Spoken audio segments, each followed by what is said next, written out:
السلام علیکم دوستو۔ اس کہانی کا آغاز ہوا تھا سن 2001 میں امریکہ میں ہونے والے 9/11 حملوں کے بعد، جب ایک پادری ہلیرین ہیگی نے مسلمانوں کو غلط ثابت کرنے اور انہیں تکلیف پہنچانے کے لیے ان کی مذہبی کتاب قرآن مجید کا مطالعہ شروع کیا۔ فادر ہلیرین ہیگی کا مقصد تھا کہ وہ قرآن مجید، جو اس وقت ان کے مطابق کوئی آسمانی کتاب نہ تھی، اس میں سے غلطیاں تلاش کر کے مسلمانوں سے مناظرے کرے گا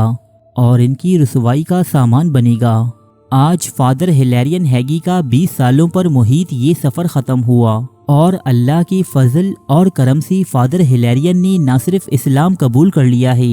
بلکہ مسیحیت کے دیگر پیروکاروں کو بھی اسلام قبول کرنے کی دعوت دی ہے۔ دوستو، فادر ہلیرین ہیگی کوئی عام پریسٹ یا پادری نہیں تھے،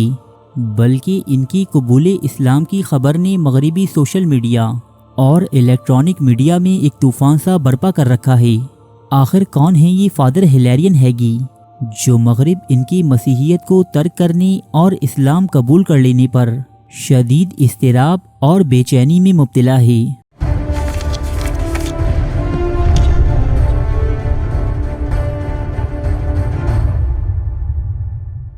آج سے 2 دن قبل جب مغربی میڈیا پر یہ خبر نشر ہوئی کہ کیتھولک پادری ہلیرین ہیگی نے دین اسلام قبول کر لیا ہے، تو امریکہ اور دیگر مغربی ممالک میں ایک کوہرام سا برپا ہو گیا۔ ان سے جڑے لوگوں اور ان کے فالوورز کو تو یہ یقین ہی نہ آیا کہ یہ خبر درست بھی ہو سکتی ہے۔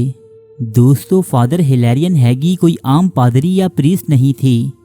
بلکہ وہ روم اور انطاکیہ کے مرکزی گرجا گھروں میں عیسائیت کی تعلیم دے چکے ہیں، اور ان کی لکھی کتابیں دنیا کے بڑے بڑے چرچز میں پڑھائی جاتی ہیں۔ ہلیرین ہیگی امریکہ کی ریاست کیلیفورنیا میں پیدا ہوئے، جبکہ انہوں نے پریسٹ کی تعلیم امریکہ کے ایک انتہائی معتبر ادارے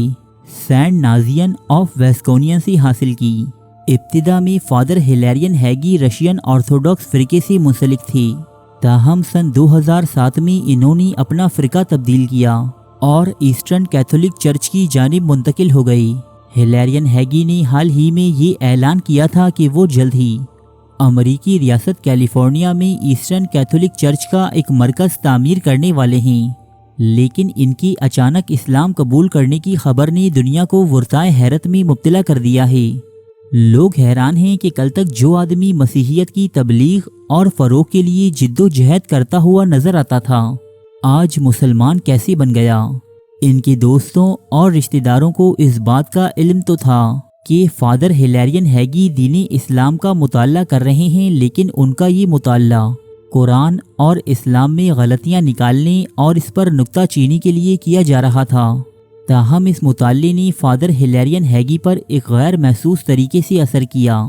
دین اسلام میں خامیاں ڈھونڈتے ڈھونڈتے نہ جانے کب وہ یہ تسلیم کرنے لگے کہ حقیقت میں اسلام ہی دین فطرت ہے، اور حضور اکرم صلی اللہ علیہ وآلہ وسلم اللہ کے بھیجے ہوئے آخری نبی ہیں۔ فادر ہلیرین ہیگی پر اس حقیقت کا انکشاف ہونے کے بعد انہوں نے دین اسلام قبول کر لیا اور اپنا نام سید عبداللطیف رکھ لیا ہے۔ سید عبداللطیف نے اسلام قبول کرنے کے بعد اب اس کی تبلیغ و اشاعت کا کام شروع کر دینے کا بھی اعلان کر دیا ہے۔ ان کا کہنا ہے کہ وہ اس سکون اور روحانیت سے تمام لوگوں کو روشناس کروانا چاہتے ہیں جو انہیں قرآن پڑھنے اور اسے سمجھنے کی صورت میں حاصل ہوئے۔ سید عبداللطیف اور فادر ہلیرین ہیگی نے اپنے بلاگ میں ان تمام افراد اور کتابوں کی فہرست شائع کی ہے کہ جنہوں نے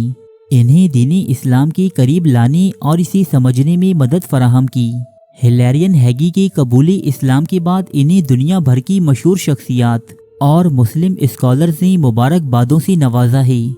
جن میں ڈاکٹر ذاکر نائک بھی شامل ہیں۔ لیکن وہیں دوسری جانب مغربی سوشل میڈیا پر فادر ہلیرین ہیگی کو لے کر انتہائی سخت ٹویٹس اور پوسٹیں کی جا رہی ہیں، چونکہ سابقہ فادر ہلیرین ہیگی کا تعلق اس طبقے سے تھا جو مسلمانوں کو نفرت کی نگاہ سے دیکھتے تھے اور ان کے خلاف زہر اگلنے یا ٹرولنگ کا کوئی موقع ہاتھ سے نہ جانے دیتے تھے۔ فادر ہلیرین اکثر مسلمانوں کے خلاف ہونے والے سیمینارز اور تقریبات میں بطور مہمان خصوصی شامل ہوتے تھے